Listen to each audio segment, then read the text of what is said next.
안녕하세요. 오늘은 조선 9대 성종 임금님 공부하도록 하겠습니다. 성종, 왕 이름에 성자가 들어갔으면 성공한 왕, 성공한 왕을 뜻하는 것입니다. 성공, 무엇을 완성했다. 즉 법과 제도를 완성한 왕에게 성종이라는 이름을 씁니다. 성종은 조선의 기본 법전, 경국대전을 완성하고요. 살인파를 등용한 이 내용을 기억하시면 되겠습니다. 지금부터 성종 공부하겠습니다. 조선 7대 왕 세조, 세조 다음 예종, 예종 다음 성종이 주기합니다.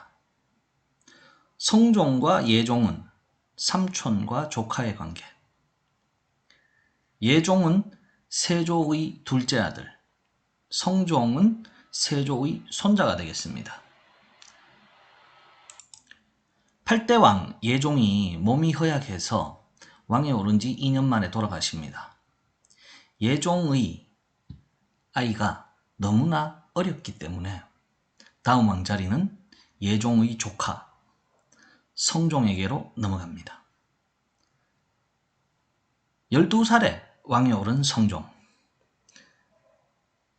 어머니가 인수대비, 장인, 즉 부인의 왕비의 아버지가 한명회.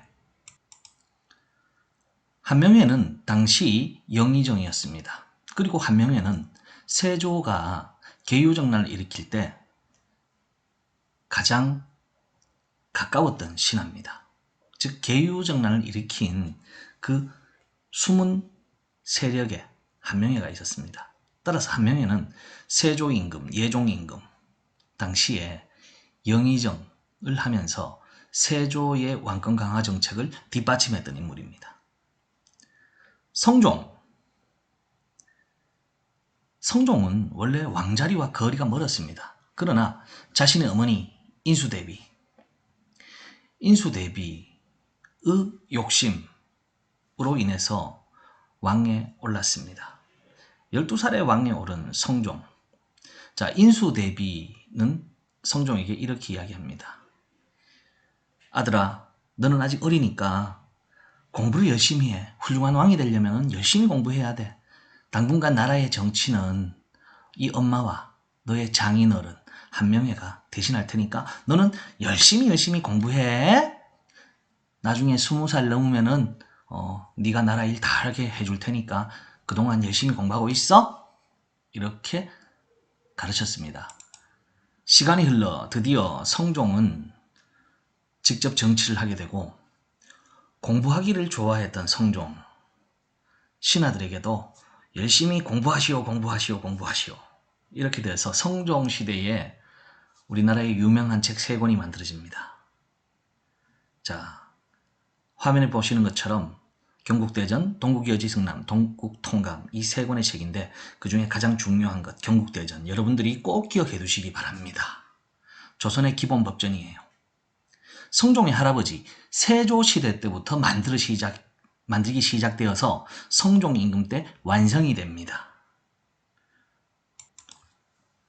성종이 왕에 12살에 즉위하고 그 당시 정치는 성종의 장인 한명회가 나라의 모든 일을 해결해 나갔습니다.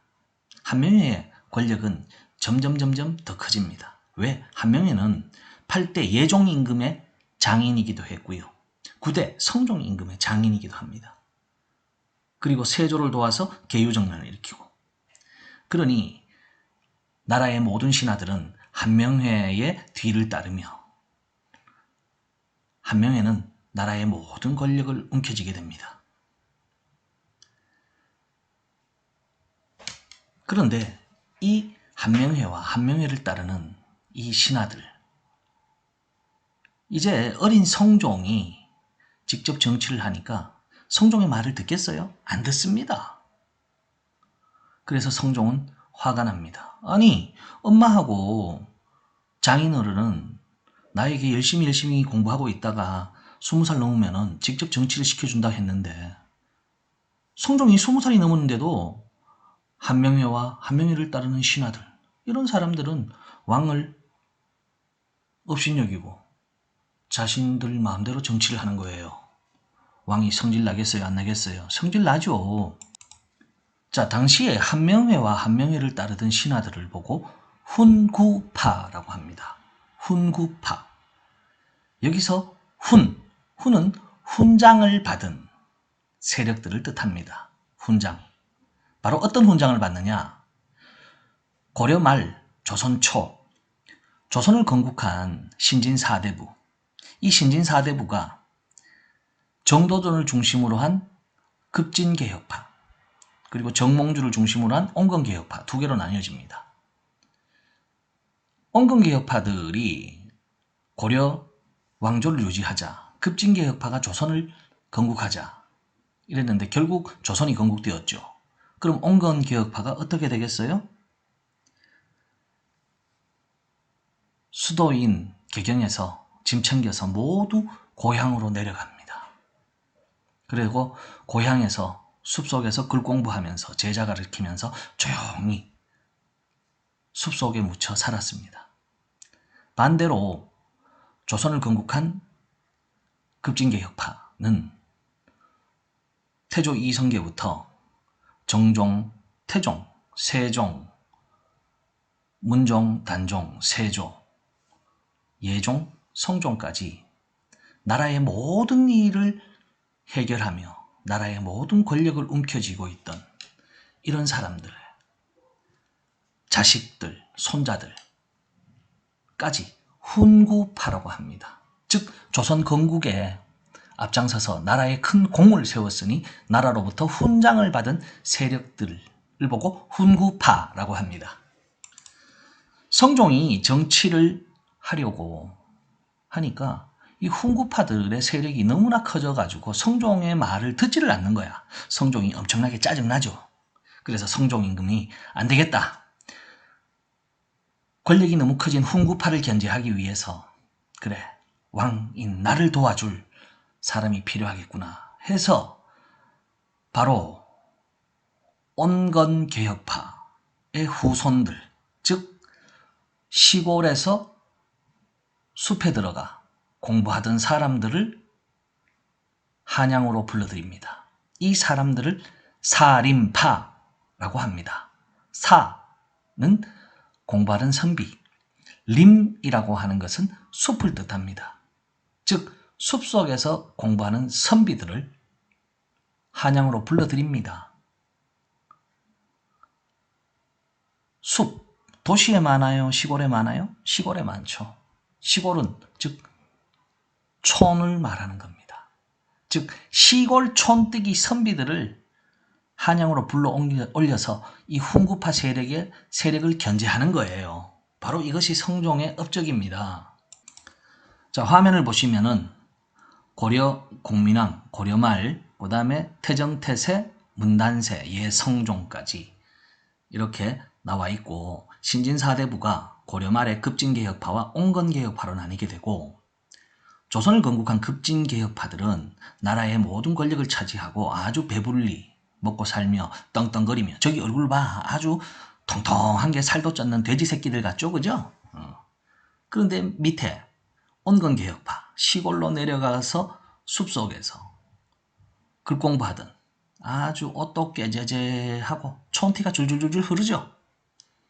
자, 급진개혁파의 후손들을 훈구파, 온건개혁파의 후손들을 사림파라고 합니다. 오른쪽 화면은 훈구파들이 이제 조선은 우리 거야! 이래 하니까 사림파들이 조선이 왜 너희들 거야? 백성들 거지? 하면서 사림파들이 훈구파를 견제하기 시작합니다.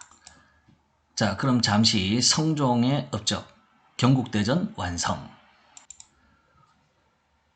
성종의 두 번째 업적, 사림파를 등용시켜서 훈구파를 견제합니다. 자, 이번에는 성종의 부인들에 대해서 알아볼게요. 성종의 첫 번째 부인은 한명회의 딸이라고 조금 전에 들었잖아요. 한 명의 딸 공혜왕후입니다. 그런데 이 공혜왕후는 몸이 허약해서 시집 온 지 얼마 되지 않아서 죽어버립니다. 그래서 성종은 새로운 부인을 들이는데 이 새로운 부인이 바로 패비윤씨라고 합니다. 패비윤씨와의 사이에 아들을 한 명 놓습니다. 성종의 첫 번째 아들이에요. 이 첫 번째 아들은 훗날 조선의 10번째 왕인 연산군이 됩니다. 연산군이 태어나서 한 살이 될 무렵 패비윤씨가 궁궐에서 쫓겨나요. 왜 쫓겨나느냐? 패비윤씨는 굉장히 질투심이 많았어요. 성종 임금님이 이제 다른 후궁, 다른 부인들을 몇 명 맞이하게 되는데 거기에 시기와 질투심을 느낀 패비윤씨가 성종의 얼굴을 핥혀버렸어요. 이 사실을 알게 된 성종의 어머니 인수대비가 저런 사람은 왕비의 자격이 없다 하면서 패비윤씨를 궁궐에서 쫓아내버리고 얼마 후에는 사약을 내려서 패비윤씨를 죽여버립니다. 자, 패비윤씨가 성종의 두 번째 부인 패비윤씨가 궁궐에서 쫓겨나고 성종은 어린 아들을 연산군을 키워야 되니까 새로운 부인을 맞이합니다. 세 번째 부인이 정현왕후가 됩니다.